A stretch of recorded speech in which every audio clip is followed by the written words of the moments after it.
Loyola Café.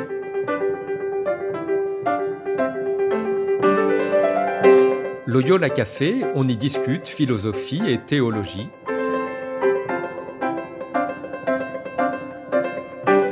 C'est là que chaque semaine, Isabelle et Parnell dialoguent avec un enseignant des facultés Loyola Paris, le temps d'un café. L'émission d'aujourd'hui est animée par Isabelle de la Garandrie.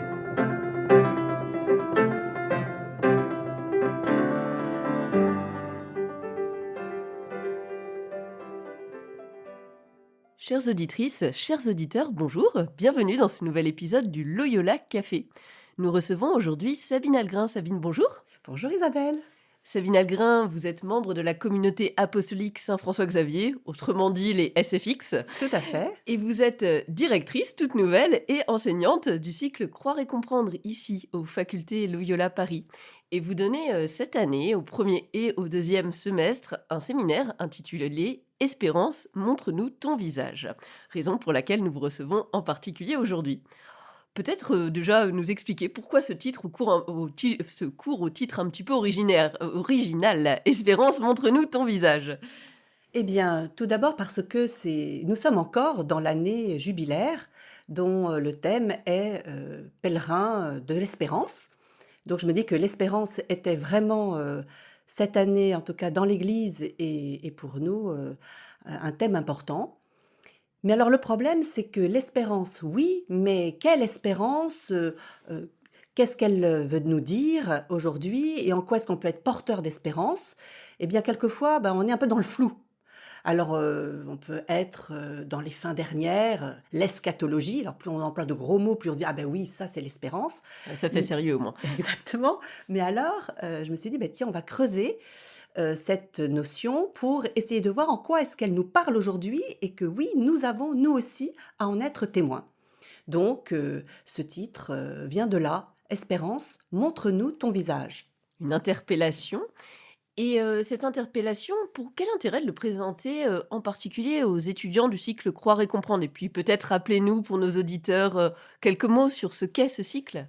Alors, les auditeurs, donc pour eux, croire et comprendre, donc c'est un cycle qui est ouvert à toute personne qui veut se mettre ou se remettre à la théologie pour prendre un temps peut-être un peu sabbatique de réflexion et d'intelligence de la foi, ou bien au contraire pour grandir dans la foi et surtout quand on a des questions, on a même des doutes, et bien se dire qu'est-ce que je peux en faire et en quoi est-ce que la théologie peut m'aider à progresser sur ce chemin de la foi. Un cycle ouvert à tous, Donc quoi. un cycle ouvert à tous et on a aussi bien des religieux, religieuses, des laïcs et donc et des jeunes. Et cette année, on en a même plusieurs qui ont moins de 30 ans. Et puis, des personnes, des aînés, donc qui commencent leur retraite et se disent, tiens, c'est le moment maintenant aussi de pouvoir témoigner de ma foi. Mais pour pouvoir en témoigner, eh bien déjà, qu'est-ce que je peux en dire? Comment est-ce que je peux la découvrir? Et ceci, ça se passe en ouvrant sa Bible et en travaillant les différents théologiens. Et ici, aux facultés Loyola Paris, on est bien nourri pour les cours de qualité.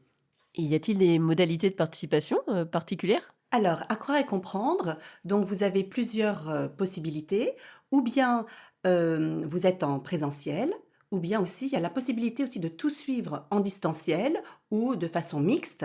Et puis vous avez le cursus liberté, vous choisissez les cours que vous voulez, ou bien le cursus fondamental avec des cours donc les mêmes que ceux qui sont en canonique, mais aussi vous avez du tutorat collectif, des groupes de lecture. Donc il y a un accompagnement, il y a une vie de promo qui existe là. Et jusqu'en juin prochain, nous avons une offre exceptionnelle que nous faisons pour faire découvrir Croire et comprendre, avec la possibilité de prendre 2 cours et la possibilité ou en distanciel ou en présentiel, et aussi de découvrir un tutorat et un vendredi matin sur qu'est-ce que c'est qu'un chercheur en théologie.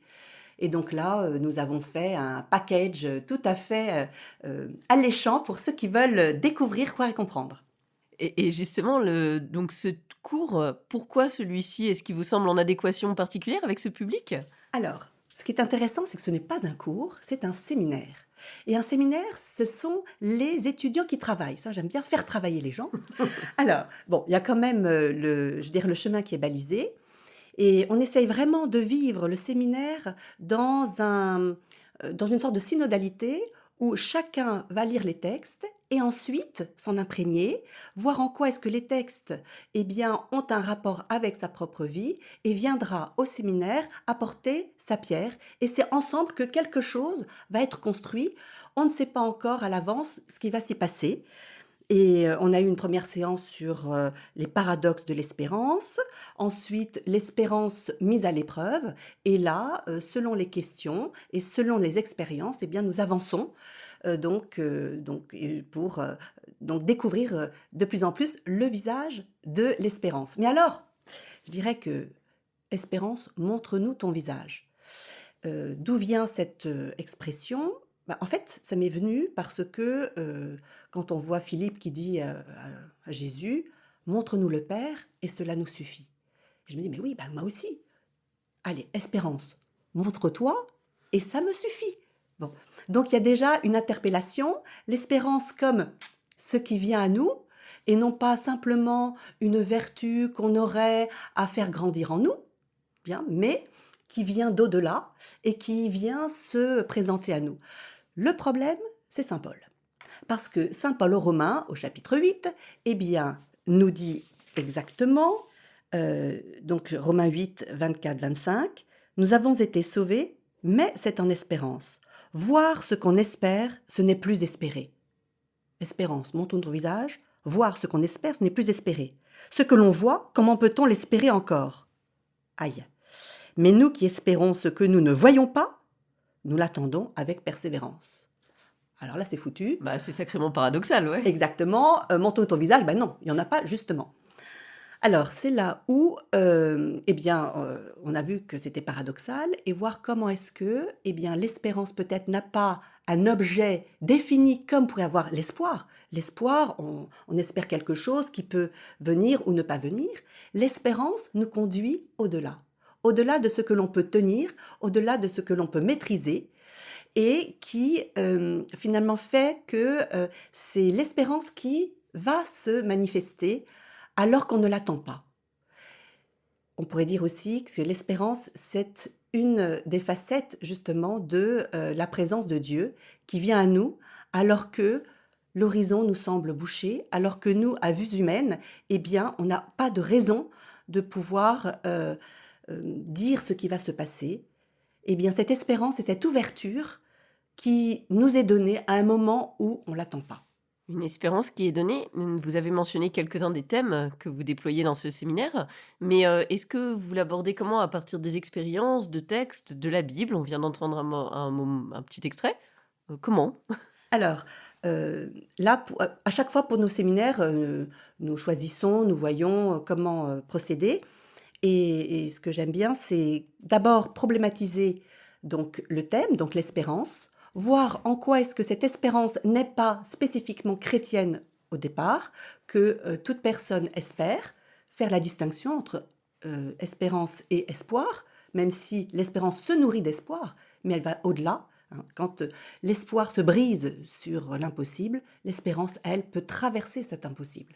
Et donc, de cette espérance, je dirais, qui est commune à chacun, qu'est-ce que l'espérance chrétienne nous ouvre? Et là, nous avons lu la bulle du pape, parce qu'au moins, voilà, quand même, si on veut être pèlerin d'espérance, il faut quand même lire ce que le pape François nous a communiqué. Et puis, à partir de là, voir quelles sont les racines de notre espérance chrétienne. Et là, par les psaumes, par l'Ancien Testament, le Premier Testament. Et là, il s'agit de se confronter au texte. D'abord, qu'est-ce que le texte dit? Qu'est-ce qu'il me dit? Et ensuite, qu'est-ce que j'en fais? Et donc là, nous avons aussi quelques méthodes aussi pour vraiment travailler d'abord le texte à main nue. Je dis le texte pour que ce texte devienne parole de Dieu. Mais on n'est pas là d'abord dans un côté de spiritualité. On est d'abord là pour que notre intelligence se met au service, voilà, de notre foi. Et puis de l'Ancien Testament, eh bien, nous irons au Nouveau Testament, l'espérance de Jésus, et puis notre cher Saint Paul. Là, je crois qu'on aura 2 séances où on va se se se battre un peu avec lui. Et ensuite, voilà, nous avancerons aussi jusqu'à écouter la parole des plus vulnérables sur l'espérance. Comment est-ce que ceux qui sont finalement, dans des situations extrêmes et qui pour nous, sont bouchées, eh bien, comment est-ce que ces personnes, elles, tiennent debout au pied de la croix? Et qu'est-ce qu'elles ont à nous dire? Et comment est-ce que ça peut aussi, eh bien, nous révéler, ce visage de l'espérance qui vient à nous? On entend et je pense qu'on a tous dans le cœur des personnes effectivement en grande vulnérabilité qui espèrent. Malgré tout, sur le thème de l'espérance, on objecte fréquemment aux chrétiens que l'espérance, ça pourrait être une manière de s'en tirer à bon compte face aux détresses de l'existence humaine. Qu'est-ce que vous leur répondriez? Alors, votre question me fait penser à, un petit texte de Marion Muller-Collard dans, son livre, «L'intranquillité», où justement elle vit un moment, très difficile et quelqu'un lui dit: «Oui, mais toi tu as l'espérance, tu es chrétienne donc ça va quoi, hein, tu as ta bouée de sauvetage quoi». Et elle se dit: «Mais non, pour moi là, cette espérance-là, pour moi c'est une coquille vide. Pour l'instant c'est ce silence, c'est ce vide qui, et je dirais c'est le samedi saint». Et donc l'espérance passe aussi par le samedi saint et il ne s'agit pas trop vite d'un happy end. Il s'agit là, oui, de tenir bon. Là, c'est saint Ignace qui nous dira: «Dans la désolation, eh bien, savoir tenir bon et ne pas changer de cap» et mais rester ouvert à ce que, l'imprévu, l'inespéré puisse se manifester et quelquefois par celles, ce rayon qu'on n'attend pas et qui, se donne à nous. Et donc moi je dirais, si on reprend l'image de la coquille vide, ben, un coquillage, oui, il est vide, mais quand on le met sur son oreille, eh bien là, il peut nous conduire ou en tout cas il, nous donne d'entendre, l'océan. C'est très poétique, mais en même temps, voilà, je pense qu'on a cette expérience, commune les uns et les autres. Autre question, en langage, chrétien, disons, on présente souvent l'espérance comme une vertu théologale. Qu'est-ce que ça veut dire? Alors là encore, c'est un des gros mots, hein, qu'on emploie, donc l'espérance, on la range dans une case et maintenant c'est bon. Ah, on est tranquille comme ça. Voilà, exactement. Or en fait, c'est pas si facile que ça de la ranger dans une case, parce que l'espérance, on a vu que toute personne espère, donc cela convient à une disposition, de la personne qui est prête et moi, vous voyez, je parle beaucoup de ouvert, fermé, ouvert, ben qui s'ouvre à ce qu'elle n'attend pas. Donc là, on peut parler aussi d'une vertu, mais simplement, humaine, hein. Et puis, vertu théologale, c'est finalement, on ne s'y attend pas parce que c'est l'autre qui vient à nous et cet autre, c'est Dieu. Donc c'est vraiment un don de Dieu. Donc il y a cette ouverture à avoir parce que sinon on peut passer tout à fait à côté et Dieu peut toujours frapper à notre porte. Si on n'écoute pas, bah, rien ne se passe. Alors il y a de nous, mais il y a surtout donc cette alliance avec celui qui n'attend qu'une chose, c'est, de venir au cœur de notre cœur et d'où le fait que le pape François nous dit de réveiller, de ranimer l'espérance en nous. Donc par le baptême, nous avons eu cette grâce de ce don de Dieu, mais ça peut être un logiciel, s'il n'y a pas de mise à jour, hein, eh bien, il tourne en rond, hein. Donc à nous de le réveiller, à nous de finalement faire que ce don, porte du fruit et puisse déborder sur les autres. À nous de les remettre à jour effectivement pour qu'ils se déploient, qu'ils fructifient. Une autre thématique, c'est vrai quand on parle d'espérance, on peut avoir, également en tête, la crise climatique, la crise écologique actuelle où on se dit, «Mais là, l'horizon de l'humanité semble complètement bouché». Espérer, est-ce possible dans ces circonstances? Qu'est-ce que l'espérance vient aussi nous dire dans ce contexte de crise climatique? Oui, c'est très vrai, je dirais que c'est un peu le commencement de ce séminaire, c'est que on regarde la situation, d'aujourd'hui et il y a cette crise, climatique donc on entend le cri de la terre. Je crois aussi qu'on entend le cri des hommes et là, dernièrement avec tout ce qui se passe, à Madagascar. Bon, en plus des autres lieux et des autres pays où la violence eh bien, est vraiment présente et déchire un grand nombre de peuples, on se dit, mais c'est pas l'heure à l'espérance. Mais l'espérance, c'est pas bisounours, hein. L'espérance, euh, si on lui dit montre-nous ton visage, c'est que on ne la voit pas au départ, hein.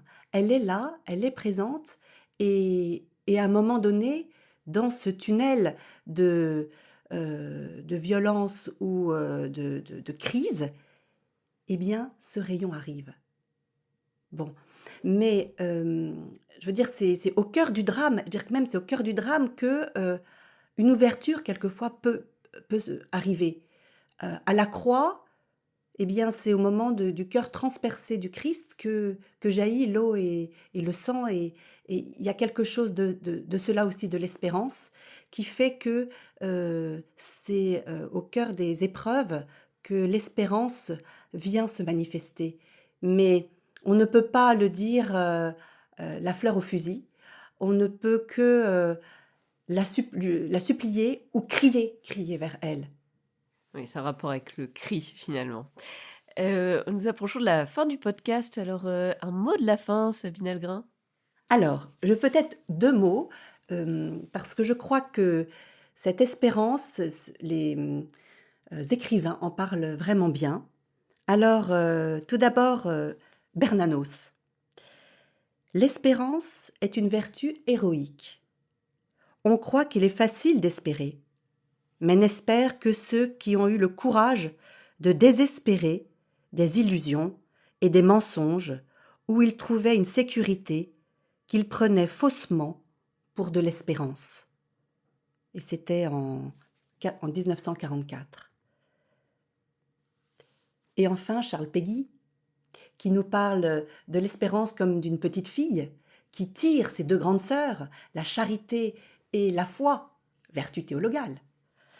Il dira « L'espérance voit ce qui n'est pas encore et qui sera acte de foi. » Merci. Et peut-être une page de publicité pour nos auditrices et auditeurs également? Eh bien, il se trouve que pour ce séminaire, donc au 2e semestre, il y a de la place. Donc, si vous êtes prêts à remonter vos manches, à prendre un crayon et à travailler, et en même temps à vous lever dans l'espérance, eh bien, venez. Merci de cette invitation, Sabine Algrin. Quant à nous, chères auditrices, chers auditeurs, à bientôt pour un nouvel épisode du Loyola Café. Au revoir.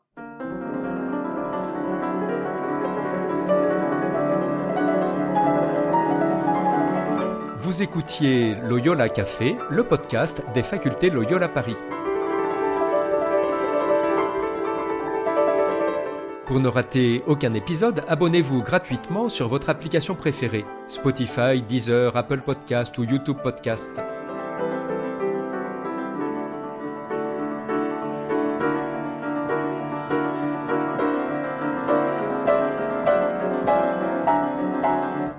Et sur notre site internet www.loyolaparis.fr, découvrez l'ensemble de nos cours et conférences en philosophie et théologie. À bientôt.